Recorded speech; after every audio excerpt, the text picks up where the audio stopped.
By oh boy, I mean, oh bad boys. What they gonna do? What you gonna do when they come for you? This might be, oh man. Guys, this might be the most amount of stuff possibly I've ever had to talk about on a stream. So much went down. I saw so many things from yesterday afternoon when I talked to you till today. And just a ton of stuff. So yes, today on the stream, we have so much to go over. I saw Bad Boys for Life. I saw Dolittle. I'm going to do reviews of those. Of course, I watched Crisis on Infinite Earths. I'm going to talk about that. I will let you know when we're getting into spoiler territory for Crisis. So I swear I'll let you guys know that. Also, I'm really mad and annoyed about Soundgarden. So we have to talk about the Rock and Roll Hall of Fame inductions that were announced, because I just can't keep getting my heart played with like this.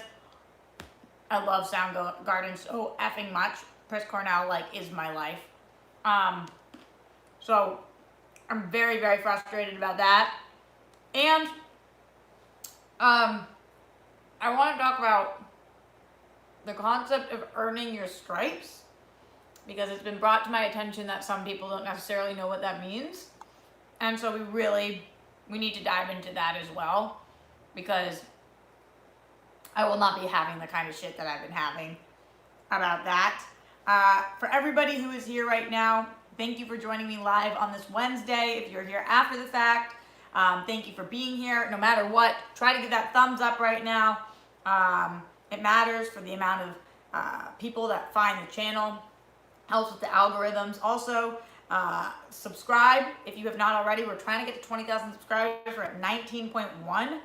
Let's see if we can get to 19.2 by the end of the day. I think we can do it, rock stars. Also, if you want to support me financially, I really appreciate it. Make sure that you go to streamlabs.com/Roxy Stryer. It's really easy to do there. And also, if you want to super chat, that works as well. Both places are great. I will give shout outs throughout the show. As my friend Christian Harloff told me, I do them more in sections now so that it doesn't interrupt the flow of conversation when we're talking about certain things. So, yeah, and also, people have been asking me for time codes for these videos. I'm just one person, so I can't really time code it while I do it. But if any of you guys were in the mood to, if you're here from start to finish and felt like time coding when I talk about these each, I would post it in the description for sure if that's helpful for anybody else. So, yeah, just so you guys know, I do hear you and I read the comments about that. But today we will start by talking about the movie reviews so that I can do my non-spoiler reviews of that. Then we will get more into Soundgarden and Earning Your Stripes, and we will end with Crisis on Infinite Earths so that any of you guys who have not seen Crisis yet can get out of here before that time, because we will be doing a spoiler review of Crisis on Infinite Earths. I'm shook. Straight up shook still. Straight up shook. Who watched Screen Junkies this morning? SJU. I'm now there every single Wednesday, by the way. Wednesdays and Fridays, which I love. Got to do the show this morning with Dan Merle, Spenny G, Joe Starr. They're rock stars. I love them. That was really cool. So thank you, Screen Junkies, for housing me more often. Love them, love them. All right, guys, let's start. Let's start by talking about Bad Boys. Bad Boys for life, yo. I know that my co-host of Collider Live, Josh McCouga, is the biggest diehard Bad Boys fan we know. I know that he loves Bad Boys 2 even more. So he's the ride or die. But he went to the premiere last night with Jared Haben, who is a rock star, so love seeing that. And I went to a press screening with, I sat with Christian Harloff, Mark Ellis, and Amanda McCouga, which was awesome. Because Amanda's just as big of a diehard fan. And, on their wedding rings, they have Ride Together, Die Together. So that's just, everybody was in such great spirits. Everybody was excited to see this movie. We all like Bad Boys. Huge Will Smith fans, Martin Lawrence. Just excited about this movie. We've been talking about it for a really long time. And again, this is non-spoiler, but I gotta say, it was just so great. So great to see a Bad Boys movie on the screen that was good. It was good. It was fun. It was entertaining. It was exciting. It was a break from reality for 2 hours. It was just like awesome. It was awesome. And Will Smith and Martin Lawrence have aged pretty well, and the parts that were like that they called to. I thought that the storyline was fun and good. There was one thing that they did that I wish that they hadn't, but who the F cares? Yeah, in general, I was excited to hear like the audience reception reaction was really strong. When I went and checked out Rotten Tomatoes, as an 83% on the tomato meter, which is really good. Total count of 41 people so far. So, yeah, this opens tomorrow. And you guys have to go see it. If you're Bad Boys fans, then you're going to love it, I think. Looking at some of the Rotten Tomatoes reviews, Peter Travers from Rolling Stone says, having wisely kicked original director Michael Bay to the curb, Will Smith and Martin Lawrence prove that they still have enough 90s action movie chemistry to lift this cop buddy movie above the herd. I agree with that. From Washington Post, Michael O'Sullivan says, Adil and Bilal bring a breath of fresh air and fun energy to a franchise that felt somewhat stale even 25 years ago when the first film was likened, not inaccurately, to a carbon copy of Lethal Weapon. I don't know if that's totally fair, but he still gave it a fresh. Bad Boys for Life runs just over 2 hours, which is about the limit for a movie like this, but it packs so much story and character interest into that time that it flies by, says Mick LaSalle from San Francisco Chronicle. I agree with that. Really fun, guys. Really fun. Brian Lowry, who gave it a not good review, he gave it a rotten on Rotten Tomatoes, says, and he's coming from CNN, a pretty shot by numbers affair, beyond the mild kick of acknowledging that the central duo are getting a bit old for this sort of thing. I just think like if you want to like this movie, you probably will. Because it's fun and it's fast. Like they said, it flies by. There was a lot of great lines and jokes, moments, and the chemistry is still 100% there. Also, I don't know who this is. Maybe you guys know who it is, but one of the women that was starring in the movie, I've got to find her name, because by the way, also Vanessa Hudgens was in the movie. She did a great job. But Paolo Nunez was in this movie. I don't know her at all. Says she was on this TV series The Purge, and she's got 30 credits. I've never seen her before, and this is like the sexiest woman alive. Holy crap. She was great. Her accent is awesome. Like, she's got this cool little, like, I don't know, Latina twist to it. It's just so good. So effing good. So much love for her. And yeah, the movie was great. The movie was great. I think all the people that I was with really liked it. Stay tuned for the through the credits. You definitely want to make sure you stay all the way. But for me, Bad Boys for Life was a definite success. Certified fresh in my opinion. And yeah, I'm just all about it. All about Bad Boys. So good. So good. Harping on the fact that it was so good because it's much easier to talk about movies that you really like than movies that you don't like so much. I usually actually don't even review movies I don't like so much because I feel bad, because I know how much work they put in to make these movies and how many people's lives are affected by the movie doing well or not, and critics talking about it. That being said, I have to always be honest about my opinions, and you guys were asking me about Dolittle. So I'm going to talk about Dolittle.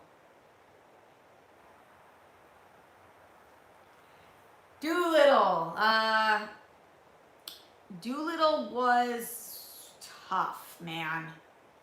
I understand that I might not necessarily be the target demo for Dolittle, but I like movies like this. You know, I like movies with that are more made for kids, PG, animals. Robert Downey Jr. I love, Antonio Banderas. A lot of great voices in it. Emma Thompson, Rami Malek, John Cena, Camille Nanjiani, Octavia Spencer, Tom Holland, Craig Robinson, Ray Fiennes, Selena Gomez. You know, a lot of great voices, but the voices didn't totally match the characters, and I don't know what was going on with Robert Downey Jr.'s vocal choice. It was bizarro. I don't know whether that was direction or what. I mean, the questions in here. Eddie Murphy is the. I mean, I don't know where they went wrong, but in so many spots, the story felt so long and just dragged. There was one aspect of the movie I really liked. One character. That character was a squirrel. So at least there was that. That was cool. The squirrel was cool. I don't know who this is for. It has like a really, really bad Rotten Tomatoes score, and I think that's kind of deserving. I usually don't agree with Rotten Tomatoes scores, but it has a 14%, and I think that is about where it should be. Let's go to some of these critics. Alonso Duralde, who I know from Schmodown, but he's coming from the Wrap, says, splats onto the screen like horse dung with few laughs and no charm. Even the actor's legendary charisma, which this project sorely needed, gets tamped down. Manola Dargis from New York Times says, at some point during its troubled gestation, the movie, once known as Voyage of Dr. Dolittle, was renamed Dolittle. It's too bad that the rest of this movie couldn't have been ditched as well, or at least dramatically shortened.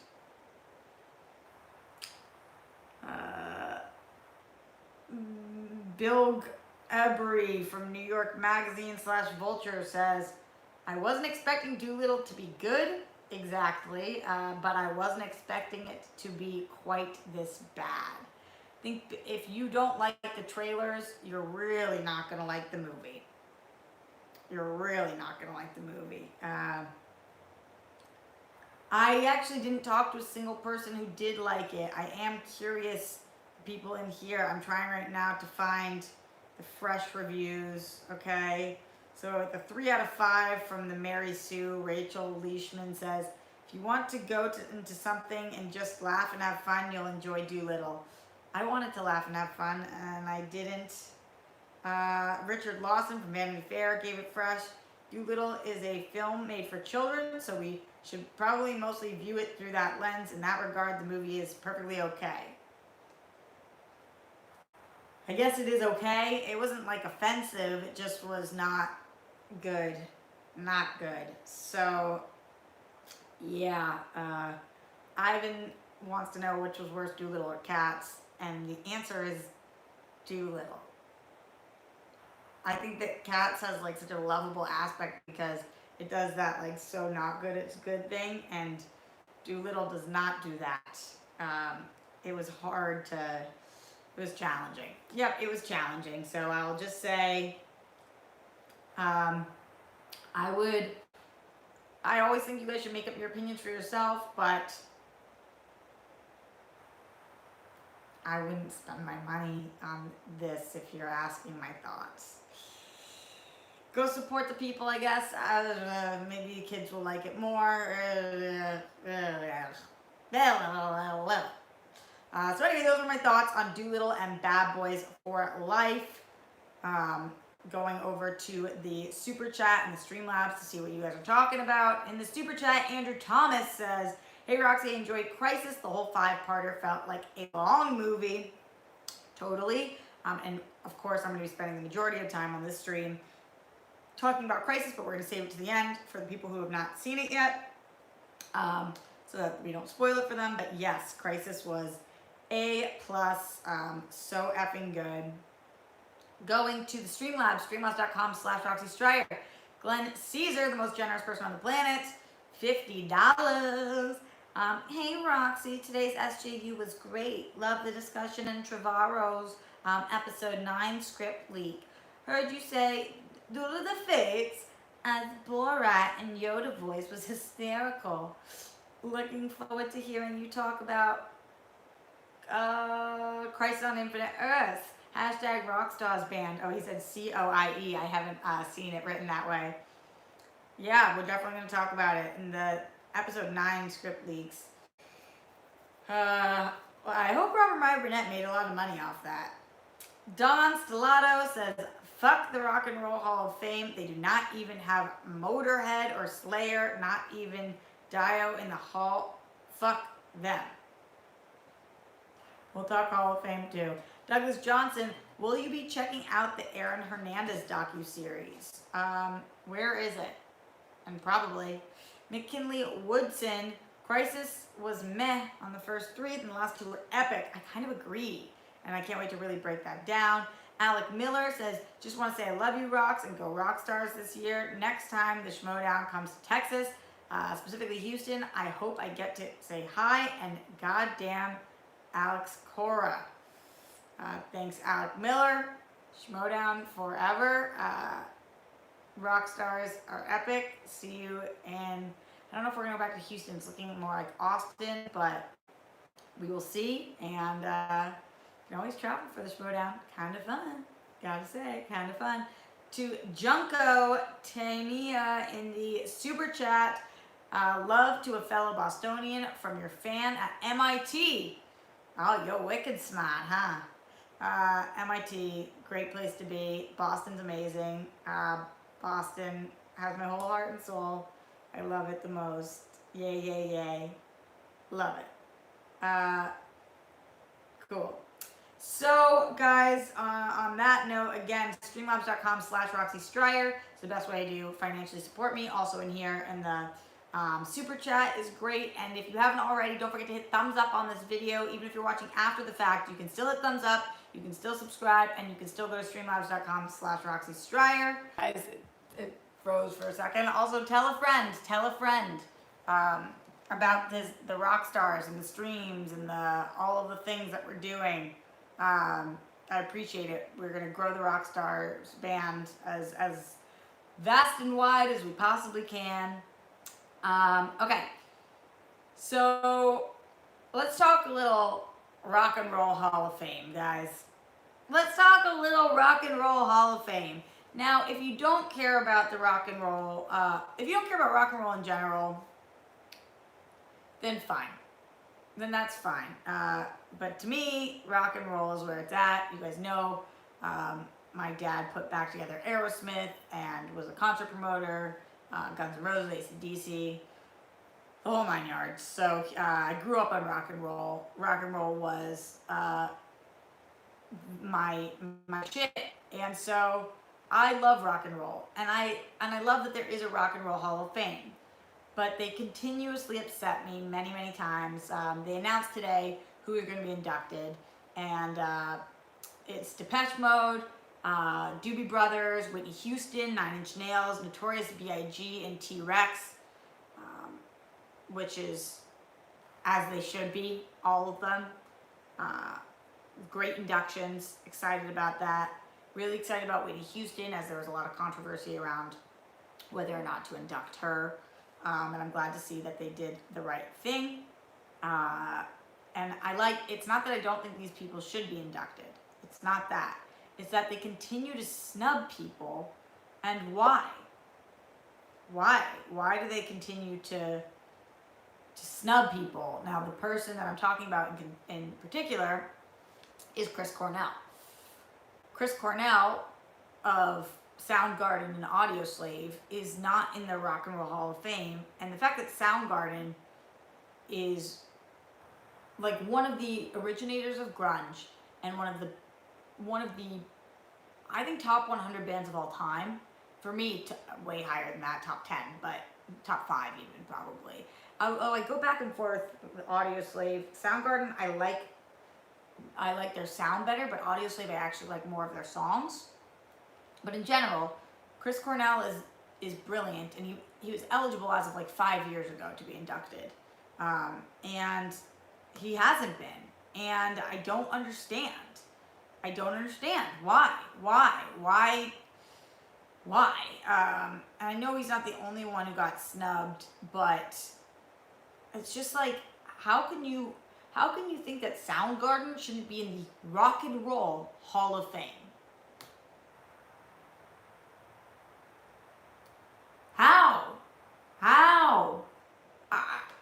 Even if they're not your favorite band, they are rock and roll, and they have done enough to qualify. And yes, there is controversy around Chris Cornell's death, and I know they don't like to, the same thing as Whitney Houston, they don't like to, what is it called, like idolize or memorialize the way suicide or anything like that. But what they gave us, what Whitney Houston and what Chris Cornell and so many people have been able to give us, you have to respect it. And it just like, it seriously, it frustrates me so much. They're not the only snubs that are being talked about right now. Pat Benatar was a big one this year that people were thinking was going to get, was a layup and was not inducted. Dave Matthews Band, a lot of people were talking about as well, not being inducted, and people being upset about that. So I know that we don't typically talk too much music on this show, even though I am a music head. But come on. Do you guys like listen to Soundgarden at all? Do you know Chris Cornell? Because like, how are you gonna do this? And yeah, like people who are upset about Dave Matthews Band, it's like, we know, like Dave Matthews Band is great. Don't get me wrong. I think one day they should be in there. But like, we know what Chris Cornell did because there's a completion of his work now with Soundgarden and with Audioslave, and even his supergroup, Temple of the Dog. Like, we can look at the entire career. It's awards, it's so subjective, says Scanners. Yeah, I know. It's just frustrating. It's just effing frustrating. And I'm sure it's frustrating for his loved ones, because these are the kind of things that actually do matter for somebody's legacy. Whether you like it or not, it does. So, I don't know. I just think it's disrespectful. I keep saying I don't know, and then I say exactly what I do know. There was an article today from Cleveland.com that I saw. I actually don't know if it came out today or if I just read it today because I was looking at all the snubs. But this said 50 unforgivable Rock and Roll Hall of Fame snubs, and it went through a ton of them. I am curious about the date of this because I don't want any of these to be outdated, but I'm not sure. But it says, Janet Jackson, Radiohead, Joy Division. It said 9 Inch Nails, so obviously slightly outdated. Smiths, Cure, T-Rex, who now is good. Judas Priest, which is, people were really upset about that snub as well, which I get totally. Iron Maiden, Tina Turner, Cool J, Soundgarden. This article says Pearl Jam and Nirvana overshadowed them, but Soundgarden was the first band from the grunge era to break into the mainstream, thus paving the way for the rest. Pave the effing way. Pave the effing way. So annoying. A lot more on here that are frustrating as well. Motorhead, people were talking about earlier. So yeah, if you're like me, you see this list every year, and every year you're like, come on, come on, come on. Yeah, Radiohead and Janet Jackson, Cure-All, and Eric Z, they're inducted last year. So this list is probably from like 2 years ago. Probably from then. Yeah. Anyway, that's, I guess, what we'll talk about for Rock and Roll Hall of Fame. If you guys are watching this after the fact, leave the people that you think should have been inducted, or the people that you think have been snubbed, the people you want to see in the Rock and Roll Hall of Fame. Also, once you guys see Bad Boys and or Dolittle, let me know here what you guys think about those movies, because I am curious. I'm about to go on a rant about earning your stripes, which I think is a very well-deserved rant, as I have earned my stripes, but I will talk about that in 1 second, because quickly I just want to give a shout out to Sean Monk in the super chat. Love you so much, Roxy. You are the GOAT. Hashtag go Bills. So thank you for that, Sean Monk. Appreciate it. Appreciate you being here. Over at Streamlabs, streamlabs.com/Roxy Stryer. Glenn Caesar, again in the Streamlabs. Roxy, the shirt store link works. Yay. Which shirt is your favorite, by the way, or is it too tough for you to choose? So if you guys look in my description right now, there is a link to a t-shirt store. Samuel Mose for the win. And I gotta say, it's titled merch. If you click on that, yo, this stuff is dope. Which one's my favorite? I don't know, I really like the Rockstars band one on that premium tee is really cool. I love that one. I love Roxy and the Dorinas. That's kind of wild. They're all so good. The new Ramby one is dope too. If you guys want any merch, check those out. They're honestly like so well created. I love them all. I cannot lie, I love them all. Where's Roxy? Dun, dun, dun, dun. Where's Roxy? Also in the Streamlabs, streamlabs.com/Roxy Stryer. Douglas Johnson, the Aaron Hernandez doc is on Netflix, dropped today. Oh, wow. Yeah, I will watch. A lot of TV's coming back right now, but I will probably make time to watch that. Wiley Todd in the Streamlabs, streamlabs.com/Roxy Stryer. Hey Roxy, completely agree about Chris Cornell. I'm more of an Audio Slave fan, but love Soundgarden as well. But it hurts. But still my boy, Big E made it, so that's great. But I love you. Heard Chris's cover of Nothing Compares to You. Gets me every time. Every time, did you hear that? Because I've been talking about it. Every time I listen to Chris Cornell's cover of Prince's Nothing Compares to You, I cry. And I listen to it maybe once a week. I mean, it is just so beautiful. And he also did a version with his daughter too, and he's done it a few times. Oh, it's so good. It is so good. I just love it. I love it so much. And it's good to talk about things we love right before we talk about things that frustrate the living piss out of us, right? Isn't it, guys? Isn't that something you want to do? Because we about to go off, friends. And then after we go off, I swear to you, we will talk about Crisis on Infinite Earths. But first things first. Earn your stripes. Earn your stripes. This is a phrase that people throw around a lot. Earn your stripes. Now, yesterday, I don't know if you guys saw SEN, but Ben Goddard and I got into it on SEN, which we're allowed to do because we're friends. And I said, you know, I make fun of him because he doesn't emote, which I don't mean as a negative. even necessarily. I just am saying I never know how he's feeling because he doesn't emote via his face during the show. And then he went off on me.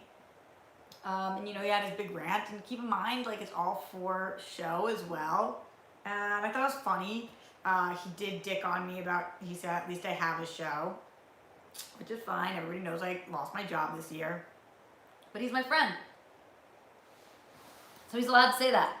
And I'm allowed to make fun of him. And if he has a problem with that, then he can come talk to me. And if I have a problem with that, I can go talk to him. And you guys are allowed to think whatever you guys want to think. Which is fine. However, there was the video got clipped out and posted, and I saw it on Facebook and on Twitter and on YouTube, and you guys know I read so many comments. I love knowing what you guys think. I'm a person of the people, so I like knowing how I can improve, what you guys are looking for, what you're loving that I'm doing, what you're not liking that I'm doing, etc. And there were many comments that mentioned that I cannot go on that show and speak to him like that because I have not earned my stripes. So let's just talk about that for a second. Because maybe people really don't know. I want to give people the benefit of the doubt. But here's the thing. I moved to Los Angeles over 10 years ago. So every day of the 2010s, I moved here in 2009. In 2009. So every day of the 2010s, I have lived in LA. I've known what I wanted to do since I was 3. I have worked incredibly hard. I left my entire family and moved 3,000 miles away over 10 years ago to achieve my goals. I did not leave under any circumstances. And keep in mind, during that 10 years, my mom died. And I stayed living in LA. I flew back and forth for funeral and to help, and I commuted almost every single week to take care of her. But I stayed here and worked all through college. Was one of my only friends who worked all through college in the entertainment industry. Hosting at AfterBuzz, producing over there, booking outside jobs. I worked all through college.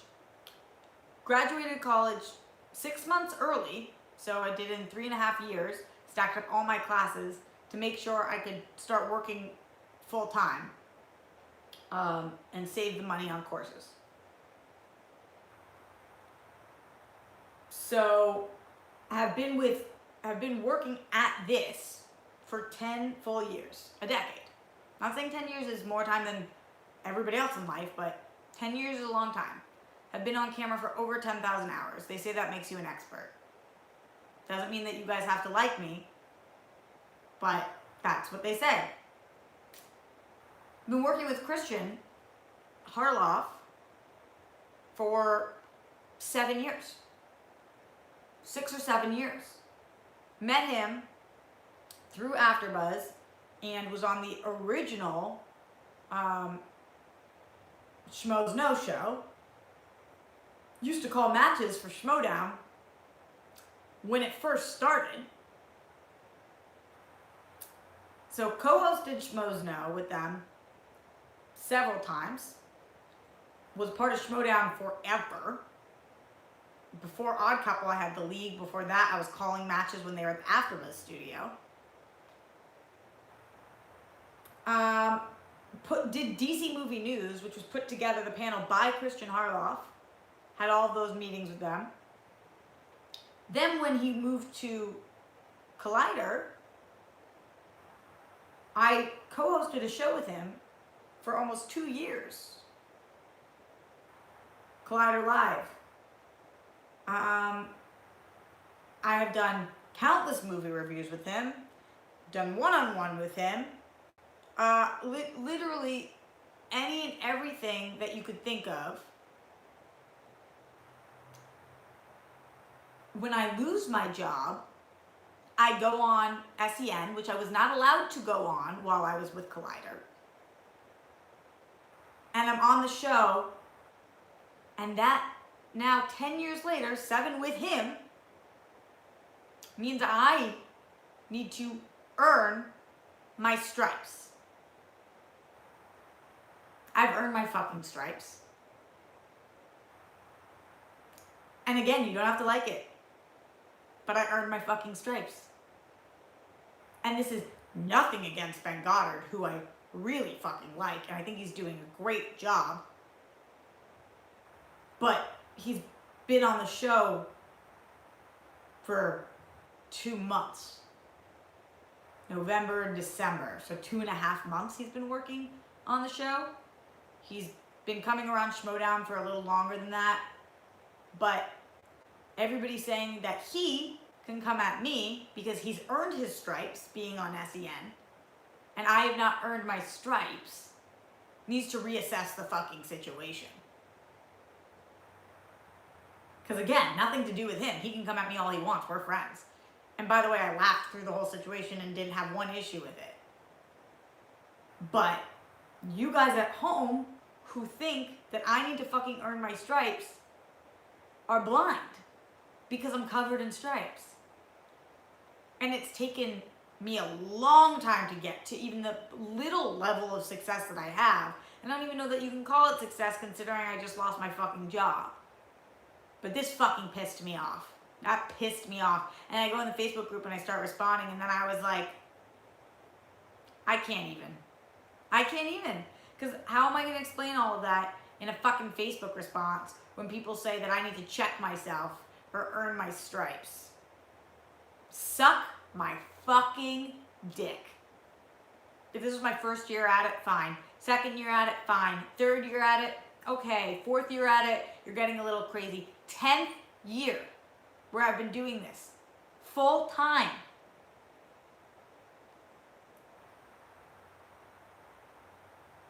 Suck my dick.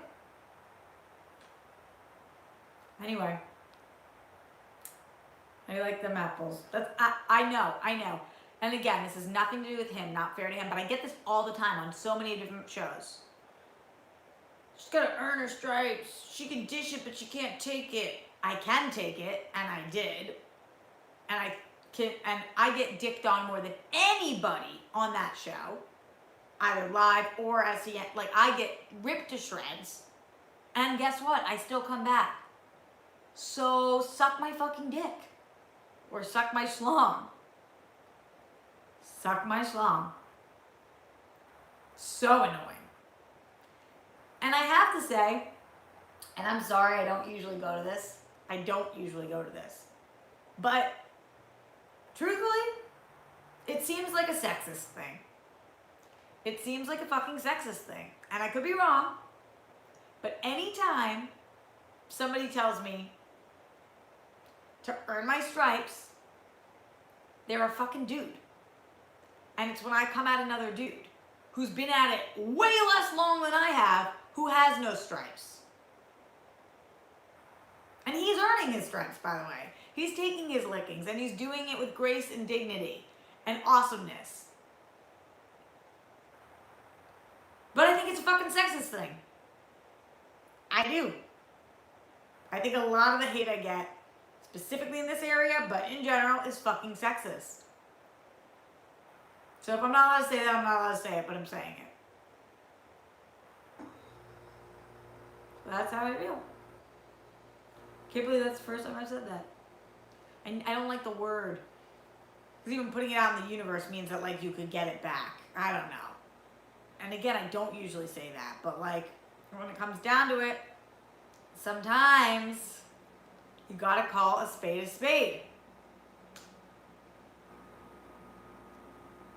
So I am. I'm calling a spade a spade. Anyway, guys, that's enough of my rant about earning your stripes and how I fucking have and all of that. And we will get to now, we will talk Crisis, because I know if you guys are like me, you're huge Crisis on Infinite Earths fans. I have been watching Flash, Arrow, Legends of Tomorrow, Supergirl, Black Lightning, and even iZombie, Lucifer, Titans, Doom Patrol, Harley Quinn animated. I watch them all. I watched them all. And so, this, no spoilers yet. I will tell you guys when. But we will be talking Crisis because I have been a DC fan forever. But I've been a fan of these series from day one. So we've been at this 8 years now. 8 freaking years of these shows. Not to mention Smallville, which was prior, obviously, but relevant to the crossovers. And so, yeah, we just had our Super Bowl. Crisis on Infinite Earths was our Super Bowl. So we got to talk about it. And a lot of the nerd platforms I work for are not talking about it because they don't watch, which makes sense. And it's like you can't just, I mean, you could just watch that one event, but there's a lot that goes into it. So if you guys are like me, you watched, and we will be talking about it. Don't forget, guys, if you are tuning out soon, because I am going to be doing spoilers, before you go, give that thumbs up, subscribe to the channel. We're trying to get to 20,000 subscribers. We're at 19.1 right now. Tell a friend about the Rockstars. That's how we will grow the Rockstars band, which is what we're really trying to do. Support me in the super chat if you can. Streamlabs.com/RoxyStryer. That's the #1 best way to support me financially right now. Streamlabs.com/RoxyStryer. It's really easy to use if you're worried about it. I could figure it out, and I suck at that kind of stuff, so go there. Also my Patreon, patreon.com/RoxyStryer, if you want continual support as well. You guys are seriously amazing, and I really appreciate everything that you have done during this crazy lousy time where I'm just trying to figure it the fuck out. Because I really am. I'm really just trying to figure it out right now. You guys know. You guys know how it is. So let's get right into it without further ado. First, I'll do a little couple minutes on non-spoiler, and then we'll get right into spoilers. My non-spoiler review of Crisis on Infinite Earths. I think that it was the best crossover that DC has done so far. Possibly the best crossover television has ever done. And I love their crossovers in general. I love DC, what they do for their crossover events.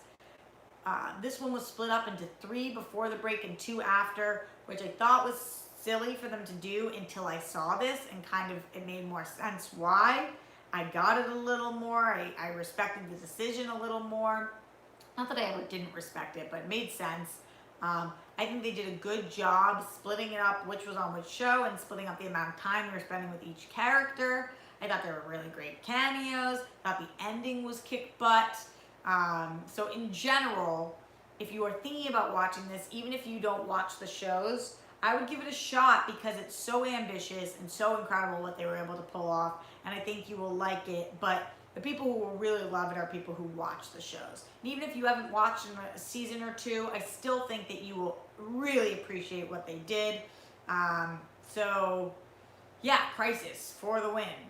Crisis on Infinite wins. For real. So we will get into spoilers, but right before I do, just shout out to everybody in the super chat. Shout out to everybody in the chat in general. You guys rock. But in the super chat, Ben Rayner. Hi Roxy, I love Crisis and dying to talk spoilers. I love the event. Also, don't let trolls get to you. It clearly was a bit nothing more. Thank you. Simply Emily in the super chat. I'm getting back into all the DC shows. Is there one show should I focus on, or should I just watch them all? You're awesome. Keeping you. Yeah, watch them all, Emily. But I think the show to focus on right now is Arrow, because it's, there's only 2 episodes left and then it's done.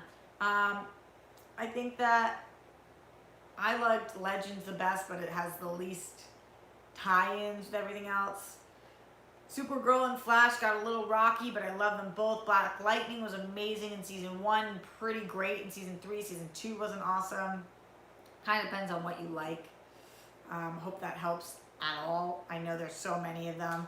Watch them all if you want to do it, but it's tough. I get it. Over in Streamlabs, streamlabs.com/RoxyStryer, Kevin Cujo says, listening to your thoughts on the Stripe statement, I know you say that you always read all the comments. Wish you just ignore the trolls. Love you and Ben Goddard, Christian, and the whole crew. You just keep smiling. Thank you, Kevin. I appreciate that. I read them because I think it matters, but I don't let it get to me. I just want to explain it. Like, trust me, I don't lose sleep at night over it, and also like I'm pretty confident in myself and my abilities. But I only want to explain because it's so ignorant when they say earn your stripes. It's just stupid. Come at me for something I actually do. That's stupid.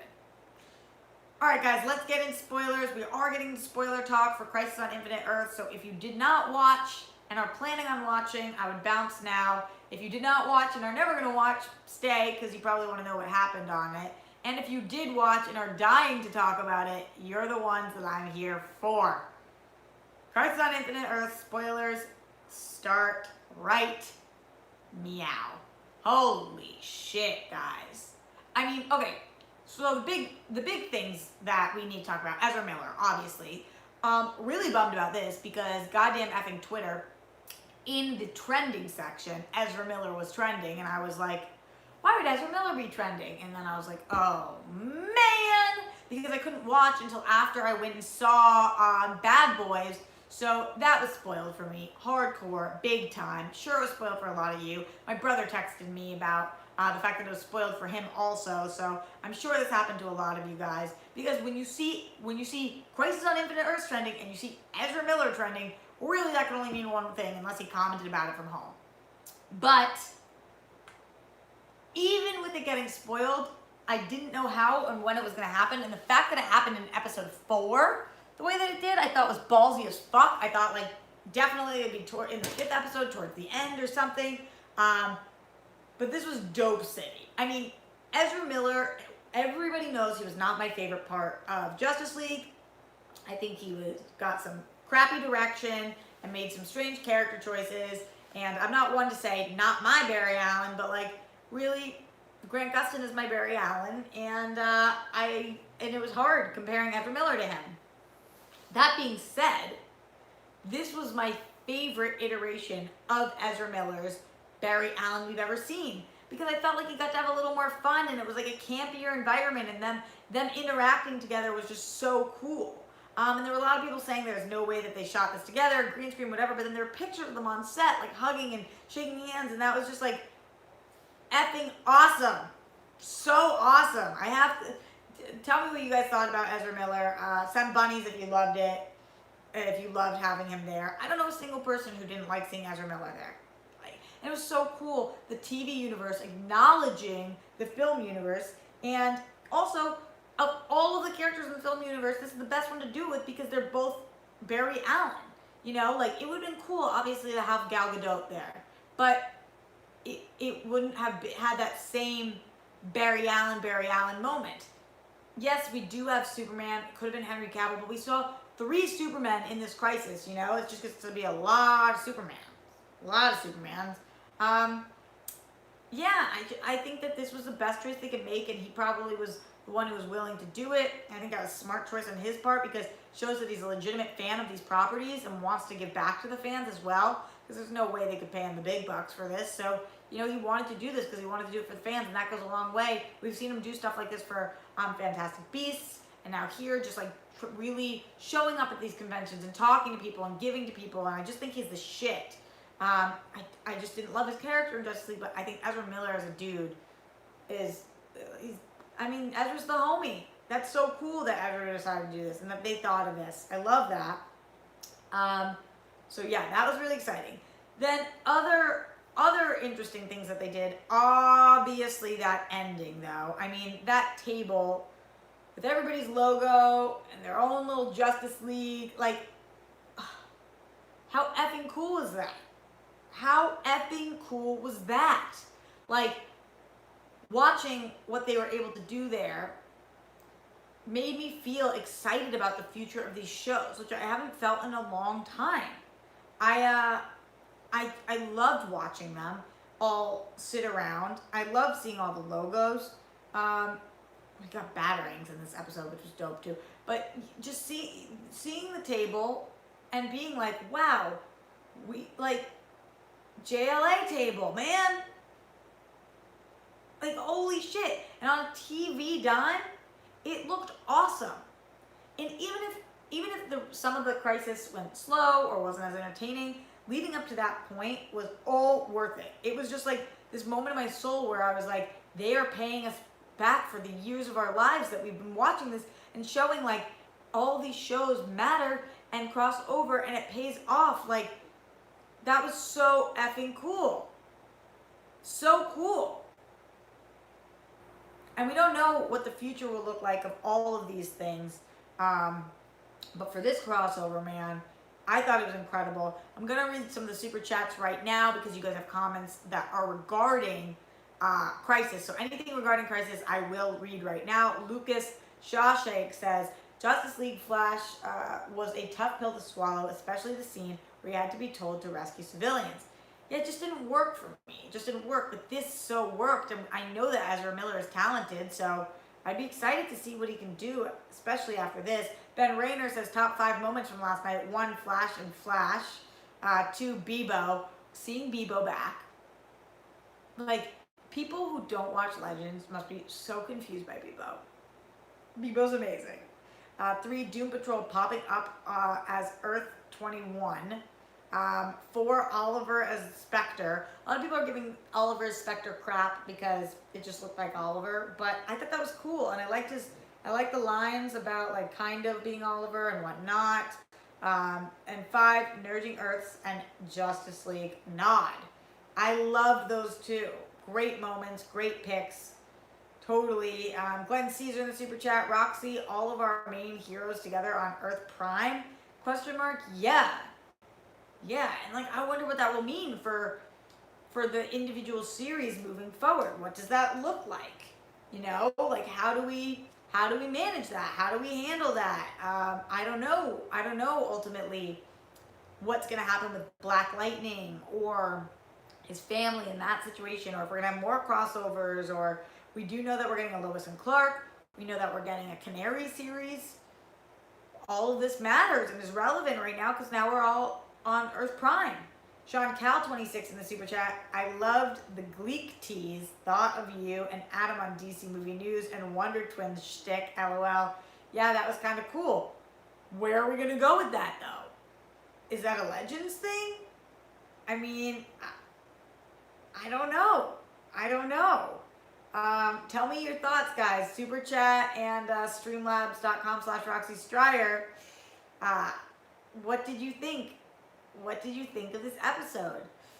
I also liked when we were flashing to different moments that we're aware of.